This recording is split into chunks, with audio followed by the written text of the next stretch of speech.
주님께서 여러분과 함께 마테오가 전한 거룩한 복음입니다. 그때 예수님께서 길을 가시다가 마테오라는 사람이 세간에 앉아있는 것을 보시고 말씀하셨다. 나를 따라라. 그러자 마테오는 일어나 그분을 따랐다. 예수님께서 집에서 식탁에 앉게 되셨는데 마침 많은 세리와 죄인도 와서 예수님과 그분의 제자들과 자리를 함께하였다. 그것을 본 바리사이들이 그분의 제자들에게 말하였다. 당신의 스승은 어째서 세리와 죄인들과 함께 음식을 먹는 것이요? 예수님께서 이 말을 들으시고 그들에게 말씀하셨다. 튼튼한 이들에게는 의사가 필요하지 않으나 병든 이들에게는 필요하다. 너희는 가서 내가 바라는 것은 희생제물이 아니라 자비다 하신 말씀이 무슨 뜻인지 배워라. 사실 나는 의인이 아니라 죄인을 부르러 왔다. 주님의 말씀입니다.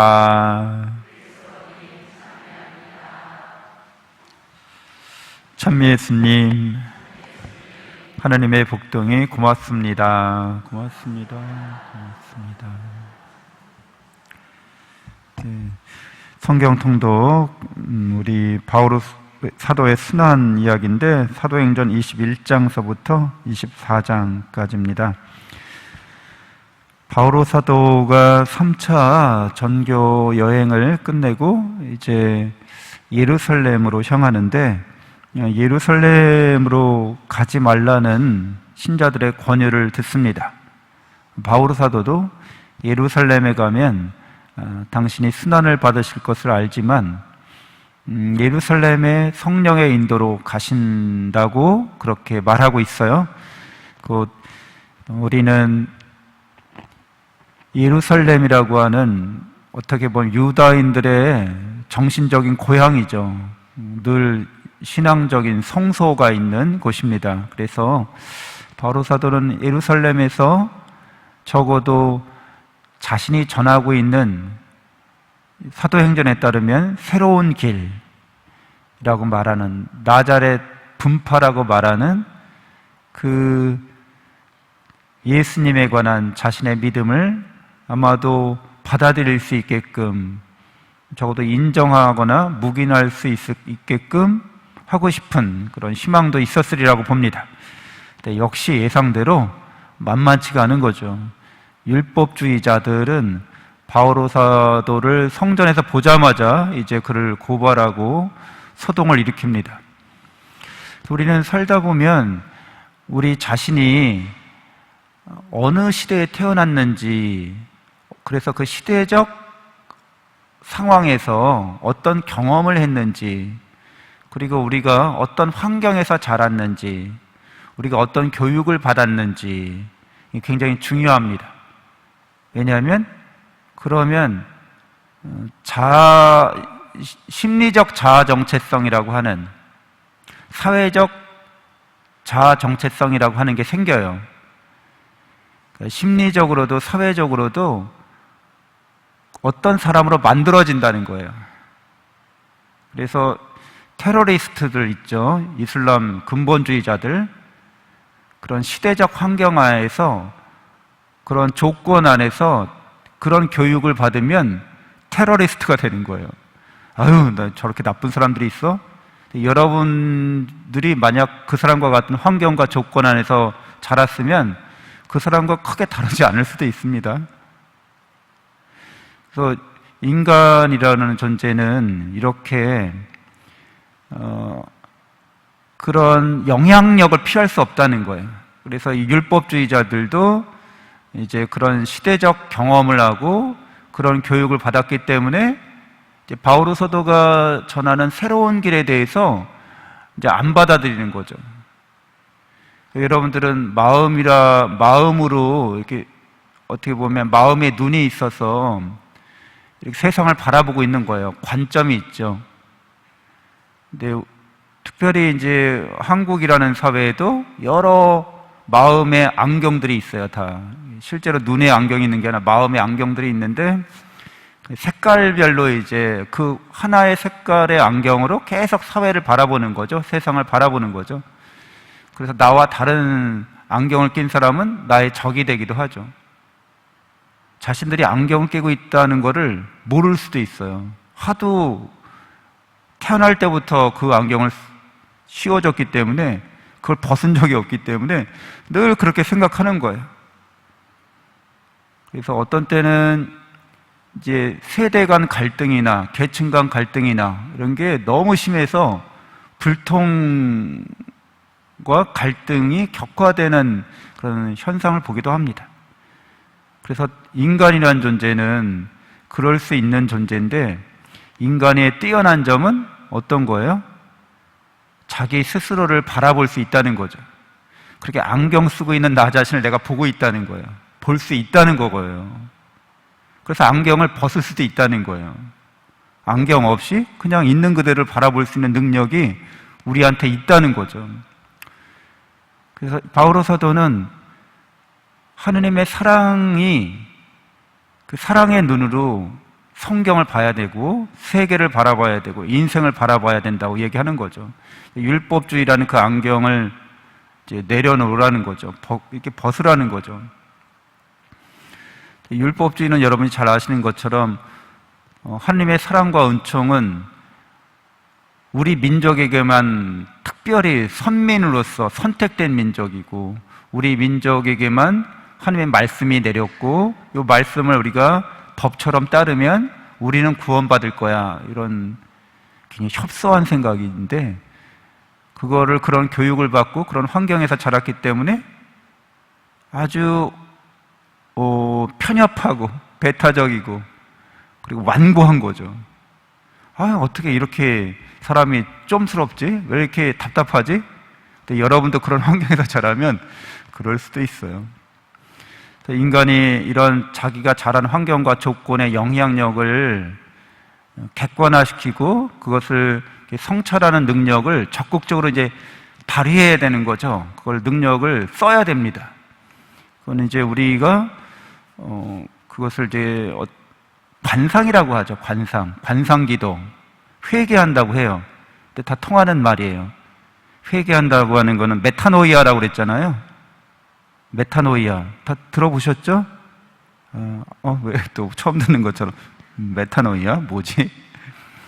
회개라는 말에 이제 원어예요. 근데 메타라는 말은 뭐뭐를 넘어서라는 뜻을 갖고 있어요. 노이아는 생각, 마음 뭐 이런 뜻이에요.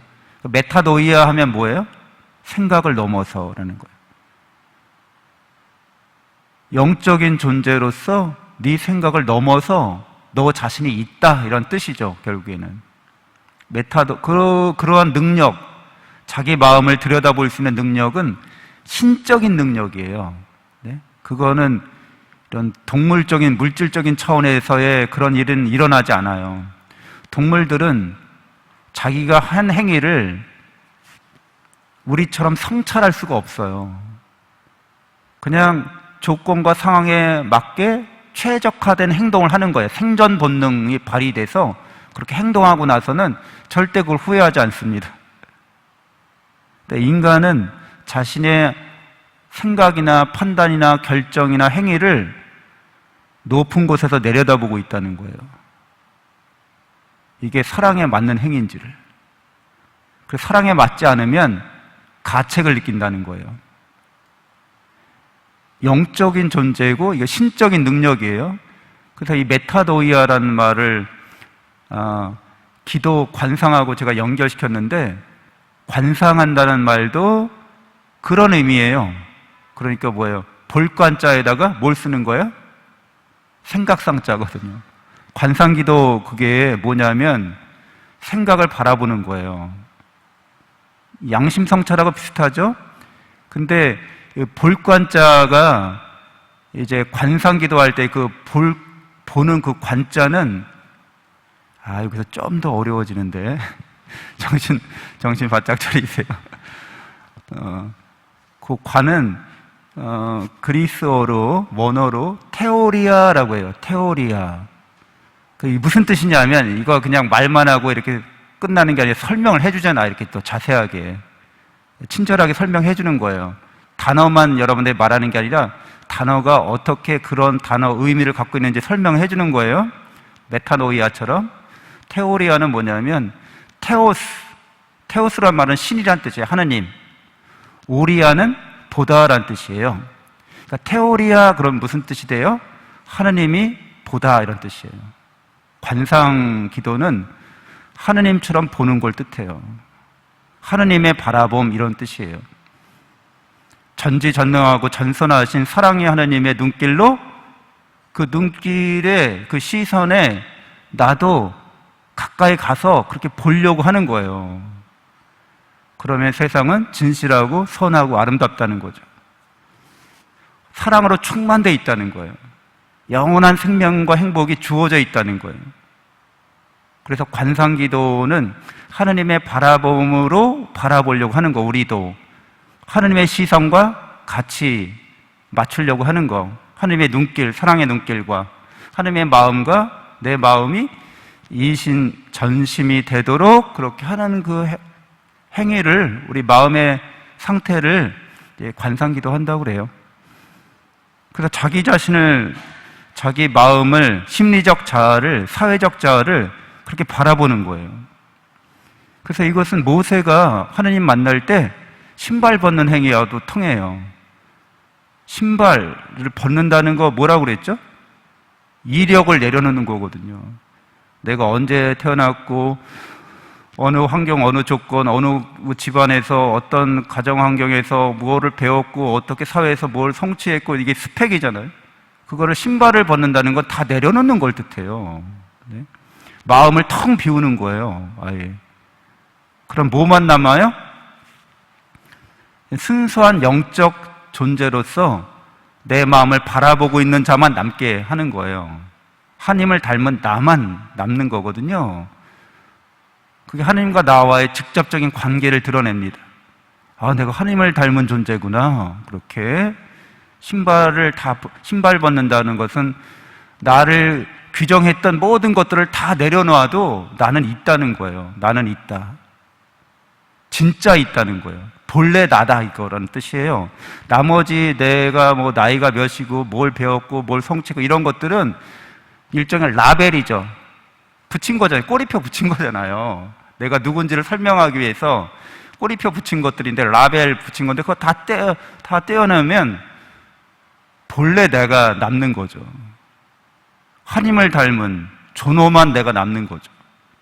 영원한 사랑을 받는 내가 남는 거죠. 신발 벗는다는 건 그런 의미입니다. 그게 관상이기도 해요. 그게 회개이기도 해요. 그러니까 관상이나 회개나 하지 못하면 늘 심리적 자아나 사회적 자아로 자기를 동일시하고 있으면 기도를 못하는 거죠. 기도가 안 되는 거죠. 늘 거기에 사로잡혀 있는 거죠. 늘 안경 끼고 있는 거죠. 그 안경으로만 늘 보는 거죠. 제대로 못 보는 거죠. 그래서 내가 왜 사는지를 몰라요.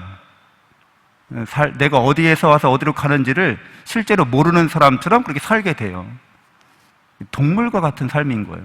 동물들은 내가 어디에서 와서 어디로 가는지 묻지도 따지지도 않아요. 그냥 살아요. 본능대로. 제일 중요한 건 생존 본능대로만 사는 거예요. 인간은 그런 존재보다 훨씬 상의 영적 존재이기 때문에 그렇게 살아서 만족할 수가 없습니다. 만족이 안 돼, 우리에게는. 우리의 욕심을 채울 수가 없어. 우리 욕심은 뭐예요? 영원히 사랑받고 싶다는 거거든요. 근데 배부른 돼지는 사랑이 없지 우리가 배만 부르잖아요. 늘 헛헛하고 먹어도 채워지지 않는 목마름과 갈증과 배고픔을 느낀다는 거예요. 사랑이 없기 때문에. 영적 존재는 사랑이 충족될 때만 만족합니다. 하나님이 우리를 그렇게 사랑하고 있다는 걸 깨닫는 거죠. 그래서 회개하거나 관상기도를 하거나 자기 이력을 내려놓는 것들은 그것을 내가 영원한 사랑받고 있다는 것을 체험하는 겁니다. 깨닫는 겁니다. 바오로 사도가 그 자기 동족한테 그런 이야기들을 계속 하고 있는데 안 듣는 거죠. 답답하죠? 그래서 우리는 우리 자신을 성찰하는 그것이 가장 인간다운 행위입니다. 그러니까 너 자신을 알라라는 말처럼 자기 자신을 성찰하는 거죠. 그러니까 자기 자신을 성찰하지 않으면 자기가 실제로 어떤 말과 행동을 하는지도 모릅니다. 그 사회가 그렇게 말하고 행동하도록 프로그래밍 된 대로 말해요. 자기가 경험한 것을 계속 반복하는 거죠. 실제로는 내가 하는 말과 행위가 어떤 의미가 있는지 사랑 안에서 잘 몰라요. 그러니까 동물들이나 기계들이 프로그래밍이 돼 있잖아요. 생존 본능으로 프로그래밍이 돼 있거든요. 동물들은. 기계들은, 컴퓨터들은 프로그래밍이 돼 있는 거죠. 그 논리 연산 프로그램처럼. 그러니까 인풋 아웃풋만 계속 반복하는 거잖아요. 거기에 어떤 자유도 없고 어떤 의지도 없고 의미도 없는 거예요. 인풋 아웃풋인 거예요. 계속. 동물들이나 기계들은 그렇게 사는데 우리가 성찰하는 능력을 발휘하지 않으면 우리도 인풋 아웃풋 계속 그렇게 동물이나 자연처럼 사는 거죠. 근데 우리는 그렇게 살려고 이 세상에 존재하는 게 아니죠. 잠시 묵상하겠습니다.